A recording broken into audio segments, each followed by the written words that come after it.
यूहन्ना 4 अध्याय 1 से लेकर 26 तक। कोई पढ़ने में मदद करेंगे?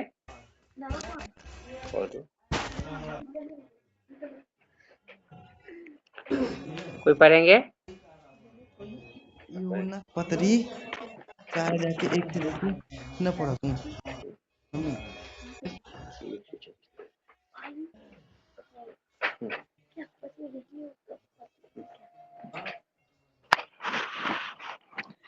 फिर जब ये प्रभु को मालूम हुआ कि फरीसियों ने सुना है कि यीशु यूहन्ना से अधिक चेले बनाता है और उन्हें बपतिस्मा देता है, यद्यपि बनाता और उन्हें बपतिस्मा देता है, यद्यपि यीशु स्वयं नहीं वरन उसके चेले बपतिस्मा देते थे, तब वह यहूदियों को छोड़कर फिर गलील को चला और उसको समरिया से होकर जाना आवश्यक था। इसीलिए वह शुखार नामक सामरिया के एक नगर तक आया जो उस भूमि के पास है जिसे याकूब ने अपने पुत्र यूसुफ को दिया था, और याकूब का कुआं भी वहीं था। अतः यीशु मार्ग का थका हुआ उस कुएं पर यूं ही बैठ गया। यह बात छठे घंटे के लगभग हुई। इतने में एक सामरी स्त्री जल भरने आई। यीशु ने उससे कहा, मुझे पानी पिला, क्योंकि उसके चेले तो नगर में भोजन मोल लेने को गए थे। उस सामरी स्त्री ने उससे कहा, तो यहूदी होकर मुझ सामरी स्त्री से पानी क्यों मांगता है? क्योंकि यहूदी सामरियों के साथ किसी प्रकार का व्यवहार नहीं रखते। यीशु ने उत्तर दिया, यदि तो परमेश्वर के वरदान को जानती और यह भी जानती कि वह कौन है जो तुझसे कहता है मुझे पानी पिला, तो तू उसे मांगती और वह तुझे जीवन का जल देता। स्त्री ने उससे कहा, हे प्रभु, तेरे पास जल भरने को तो कुछ है भी नहीं और कुआं गहरा है, तो फिर वह जीवन का जल तेरे पास कहाँ से आया? क्या तू हमारे पिता याकूब से बड़ा है, जिसने हमें यह कुआं दिया और आप ही अपनी संतान और अपने पशुओं समेत इसमें से पिया?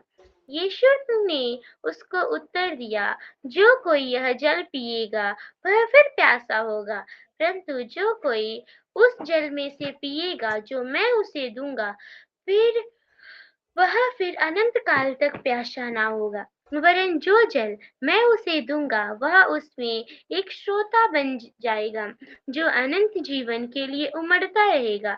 स्त्री ने उससे कहा, हे प्रभु, वह जल मुझे दे ताकि मैं प्यासी ना हूँ और ना जल भरने को इतनी दूर आऊं। यीशु ने उससे कहा, जा अपने पति को यहाँ बुला ला।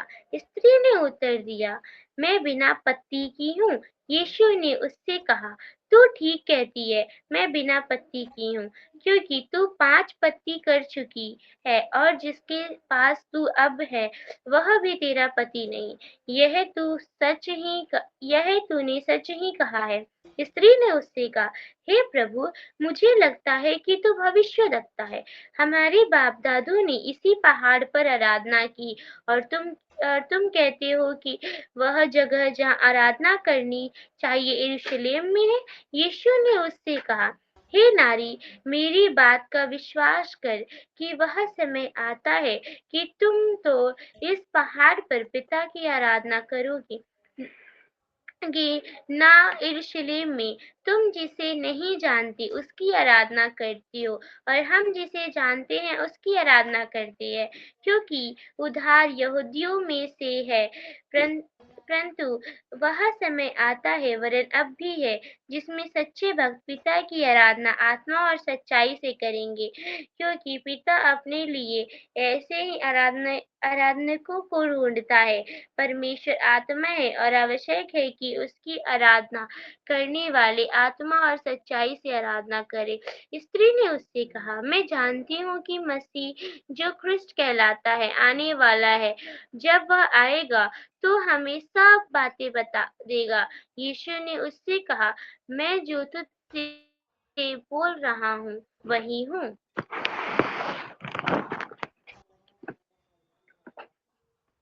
और थैंक यू दया पढ़ने के लिए। ठीक, धन्यवाद। एक महत्वपूर्ण चीज अब हम इसमें अब देखने जाएंगे। आवाज आ रही है सबको? चलिए, आवाज आ रही है। इसमें हम देख रहे हैं महत्वपूर्ण चीज क्या बात है, जानते क्या? महत्वपूर्ण चीज हम देख रहे हैं, ये जब हम देखते हैं तो यहाँ पे अगर यूहन्ना के पत्री अगर देखें तो 4 अध्याय में, यहाँ पे 4 अध्याय 1 से लेकर 6 तक जब हम देखते हैं तो वहाँ पे क्या है, यीशु का सामरिया में जाना। प्रभु यीशु कहाँ रहे? सामरिया में जाना। सामरिया में क्या होता था, कोई लोग नहीं जाना पसंद करता था। क्यों? उसे, हालांकि उसे बहुत ड्रॉनिंग करके लोग आते थे मगर नजदीक होकर नहीं जाते थे। ठीक है, तो ऐसा ही था, ये था, माने आप वहां पे पढ़ेंगे 1 से लेके 6 तक तो वहां पे ये मिलता। ठीक है, फर्सियों को समाचार मिला कि यीशु अधिक चेलों को बना रहे हैं। ठीक है, ठीक है।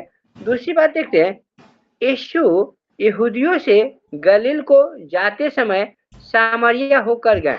कहाँ गए? सामरिया होकर गए।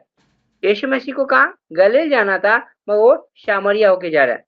सामरिया में लोग जाना पसंद नहीं करते थे, मगर यहाँ पे देखिए क्या है, देखिए याकूब के कुएं पर विश्राम किया। याकूब के कुएं पर क्या हुआ? विश्राम किया। अब इसी बात को अगर हम देखते हैं तो यहाँ पे क्या होता है, 7 से 15 तक जब हम पढ़ेंगे तो यहाँ पे कुछ बातें हैं। सामरी स्त्री से वार्तालाप, यीशु मसीह में और सामरी स्त्री में क्या हो रहा है? वार्तालाप हो रहा है। और वार्तालाप हो रहा है तो यीशु ने स्त्री से पानी मांगा। क्या कह रहे हैं? पानी मांग रहे हैं, ये तुम क्या कर, मुझे पानी पिला। यहूदियों और सामरिया के बीच भेदभाव का उल्लेख वहां पे हम देखते हैं। क्या था? ये क्या करते थे, यहूदी लोग और सामरी से कोई भी बात नहीं करते थे, यहाँ तक भी उसे बहुत भेदभाव करते थे। उसे छूना मतलब समझ लो, यहूदी अपने आप को बहुत ज्यादा धार्मिक था, सामरी बहुत छोटा सा मानते थे। ठीक है, मगर यहाँ पे एक बात क्या है जानते का, यहाँ पे जीवित जल का वादा, अनंत जीवन का स्रोता, वहां पे एक वादा भी है। ठीक है, वहां पे वादा क्या है आप देखिए, अनंत काल का। अगर आप वहां पे पढ़ते जाएंगे तो जानते हैं कि 14 और 15 पे में क्या है, कोई एक आदमी पढ़ सकते हैं उसे, परंतु जो कोई उस जल से पिएगा जो मैं उसे दूंगा वह फिर अनंत काल तक प्यासा न होगा। वह जो जल मैं उसे दूंगा वह उसमें एक सोता बन जाएगा जो अनंत जीवन के लिए उमड़ता रहेगा। स्त्री ने उससे कहा, हे प्रभु वह जल मुझे दे ताकि मैं प्यासी न हूं और जल भरने को इतनी दूर ना हो। तो देखिए क्या है, जीवित जल का वादा अनंत जीवन का स्रोत। ठीक है, ये जो जल हम पीते हैं तो क्या होगा, प्यासा हो जाएंगे। मन एक और जल देंगे वो कभी तुम उसे प्यासी नहीं होगी, तुम्हारे अंदर से एक स्रोता बन के निकल जाएगा। ठीक है, तो इसमें बात हम अगर हम देखते जाएं तो आगे क्या मिलकर जानते का, आप 16 से 18, 16 से जब 18 पढ़ेंगे तो स्त्री का जीवन प्रकट करना, स्त्री का जीवन क्या हो रहा है, प्रकट करना। तो यहाँ पे देखिए यीशु ने उसके 5 पतिया का उल्लेख किया। स्त्री ने पहचाना कि यीशु नबी है। यहाँ पे देखिए अगर आप पढ़ेंगे कोई तो यहाँ पे क्या बहुत मत, यीशु ने उससे कहा जा अपने पति को यहाँ बुला ला। स्त्री ने उत्तर दिया, मैं बिना पति के हूँ। यहाँ पे क्या हुआ, वार्तालाप, यहाँ पे कुछ बातें हो रहा। ठीक है, वो क्या हो रहा है, वो कह रहे कि मैं बिना पति के हूँ। यीशु मसीह कह रहे कि ठीक है कर रहे है, तुम 5 पति कर चुके हैं और आज भी कर रहे हैं पति ने। ठीक है, तो मेरे प्रियो यहाँ पे एक बात हमें देखने को मिलता, जानते क्या, यहाँ पे जब यीशु मसीह उसके बारे में बता रहे हैं तो वो क्या कह रही है, ये लगता है कि आप नबी हैं, वो लगता है कि आप क्या है, भविष्यवक्ता हैं तरह तक। मगर यहाँ पे चौथा पॉइंट देंगे 19 से 24 तक, तो वहां पे सच्ची आराधना की शिक्षा। यहाँ स्त्री कह रही है कि मैं पहाड़ पे जाता हूँ, यहाँ जाता हूँ, वहां जाता हूँ, मगर यीशु मसीह क्या कह रहा है, आराधना स्थान पर, ठीक है, जो आराधना करे तो वहां पे जो आराधना करे वहां पे नहीं, जो लोग नहीं जानते वहां पे जाते हैं। ठीक है, ठीक है, वो क्या है, यरूशलेम में। यहाँ पे कुछ ऐसी बात हो रहा है, परमेश्वर आत्मा है और सच्चे भक्त आत्मा और सच्चाई से आराधना करते हैं। सच्चे भक्त क्या कहते हैं, आत्मा और सच्चाई से। तो यहाँ पे स्त्री अपनी बात बता रही है, मैंने ये समझे आत्मा की ओर खींच के लेके जा रहा है। ठीक है, अगर आप इसे, ये बहुत लंबा खंड है इसलिए मैं आपको शॉर्टकट में बता रहा हूँ। ठीक है, मसीह का प्रकट होना, यहाँ पे 25 और 26 पद में पढ़े तो मसीह के प्रकट होने की बात हो रही है। ठीक है, स्त्री ने मसीह के आने की बात कही, यीशु ने स्वयं को मसीह प्रकट किए, मैं ही हूँ। ठीक है, स्त्री सारे मतलब लोगों को पता है जो क्या वो मसीह आने वाला है, तो यीशु मसीह कह रहा है कि मैं वही हूँ। ठीक है, मगर मेरे प्रियो इसमें हमें क्या चीज सीख मिलती है, सीख मिलती है हमें क्या, जीवित जल। ठीक है, आत्मिक तृप्ति है। जीवित जल क्या है, आत्मिक तृप्ति है। यीशु मसीह का प्रकाश हमें चाहिए। ठीक है, और यह एक वचन उद्धार सबके लिए। ठीक है, उद्धार सबके लिए। अब इस महत्वपूर्ण चीज क्या हमें देखने को मिलता है, ये यीशु सामरिया गए और एक सामरी स्त्री से बात की। ठीक है, मगर यीशु मसीह क्यों गए, कारण था, मैंने पहला शब्द इसको निकाला, जो उसने भेदभाव नहीं किया। क्या हुआ, भेदभाव छोड़कर प्रेम किए, उससे बात किए। ठीक है, जो यहूदी में और सामरी में ऐसा नहीं होता था। मगर एक बात इसमें देखें, जाति, धर्म, समाज या लिंग या आधार पर भेदभाव ना करे। हम कितनी बार यही चूक हो जाते हैं, जब हम क्या कहते हैं, धर्म के आधार पर हम भेदभाव करते हैं।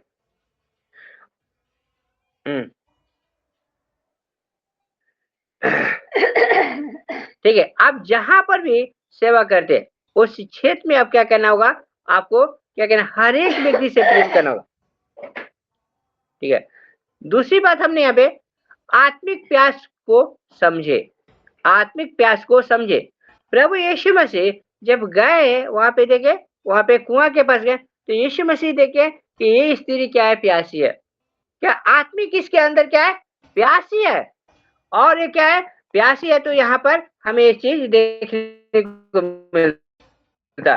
ठीक है, तो ये प्यासी थी, तो यहाँ पे प्रभु यीशु सब कुछ छोड़ के इसके पास 10 से भला एक ही को सुनाइए, जो प्यासा हो, जो रुचि रखता हो परमेश्वर के वचन में।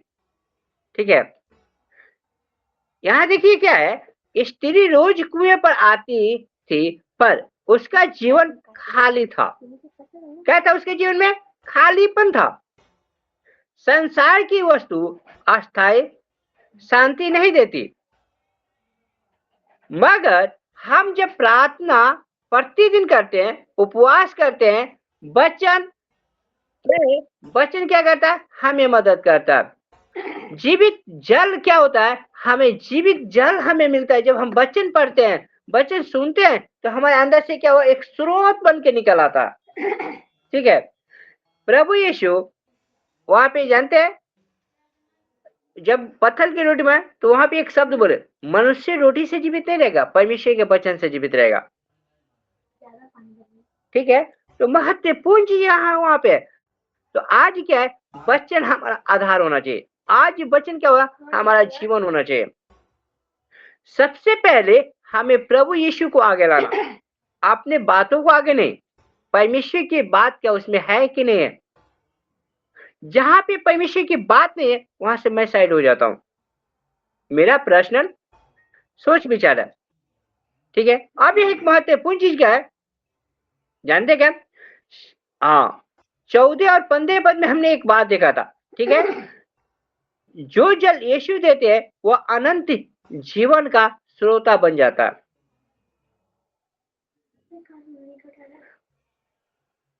मगर एक बात है, तीसरा पॉइंट हमने क्या लिखा, इसमें लागू करने के लिए पाप को स्वीकार करे। पाप को क्या करे, स्वीकार करे। यीशु ने उसके जीवन का सत्य बताया, पर उसे ठुकराया नहीं।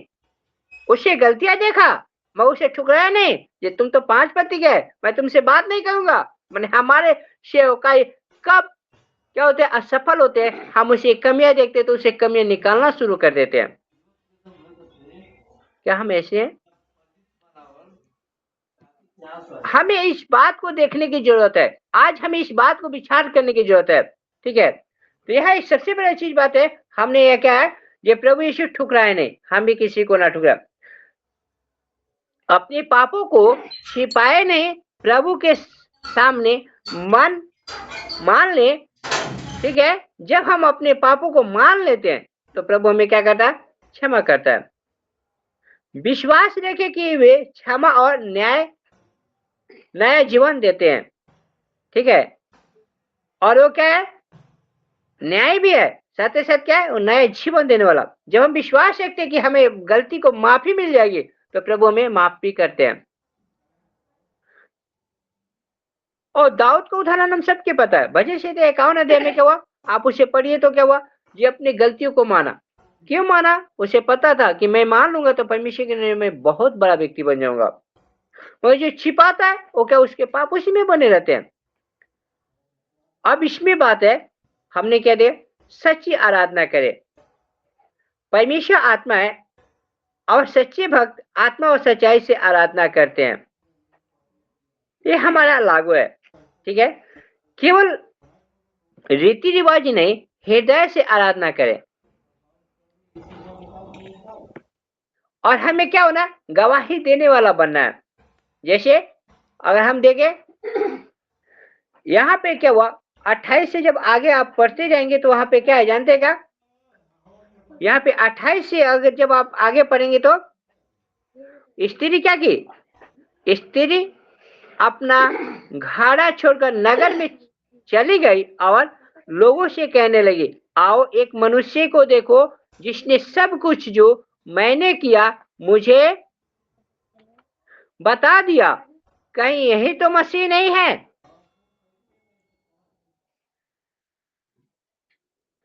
ठीक है, अतः वे नगर से निकलकर उसके पास आने लगे। क्या करें, उसके पास आने लगे। तो मेरे प्रियो, ये क्या हुआ, एक गवाही देने वाली बनी। हमें भी गवाही देने वाला बनना। ठीक है, अपने जीवन में जो भी परिवर्तन पाया है उसे दूसरे से बांटे। ये प्रभु ने हमें क्या किया, ये परिवर्तन किया है, हम एक दूसरे से बांटेंगे। ठीक है, तो इसमें हमें बात क्या है, मुख्य बात हम क्या इसमें सीखने को मिलता है, यीशु ही जीवित जल है। वे हमारे जीवन के प्यासा बुझाते हैं, वे हमारे जीवन को जल को क्या कहते हैं, प्यासा बुझाते हैं। सच्ची आराधना हृदय से होती है। हमें सुसमाचार के गवाह बनना है। ठीक है, तो मेरे प्रियो, हम संदेश बना रहे थे, इस बातों को देखना, जो हम पहला चीज क्या हुआ, भेदभाव छोड़कर प्रेम में बने। प्रभु यीशु बिना भेदभाव गए वहां पे गए। आत्मिक प्यास को हमें समझने की जरूरत है। प्रभु यीशु 10 के पास नहीं, 1 के पास गए। ठीक है, पाप को स्वीकार करे। ये क्या है, पाप को स्वीकार करे। यहां पर भी हमें यही चीज मिलता है, ये मैं क्या हूं, 5 पत्ती कर लूं। ठीक है, सच्ची आराधना, स्त्री क्या हुआ, ये अपने कहानी रख रही, पर यीशु क्या करे, उस सच्ची आराधना के बारे में बता रहे हैं और गवाही देने वाले बने। स्त्री क्या के, ये खुद गवाही दी, हमें भी गवाही देना चाहिए। बाकी परमेश्वर आप सबको आशीष दे। इस वचन को हम यहीं पे रखते हैं। अगर जो समझे वो एक आदमी कोई प्रार्थना कर सकते हैं, कोई एक आदमी प्रार्थना कर सकते हैं।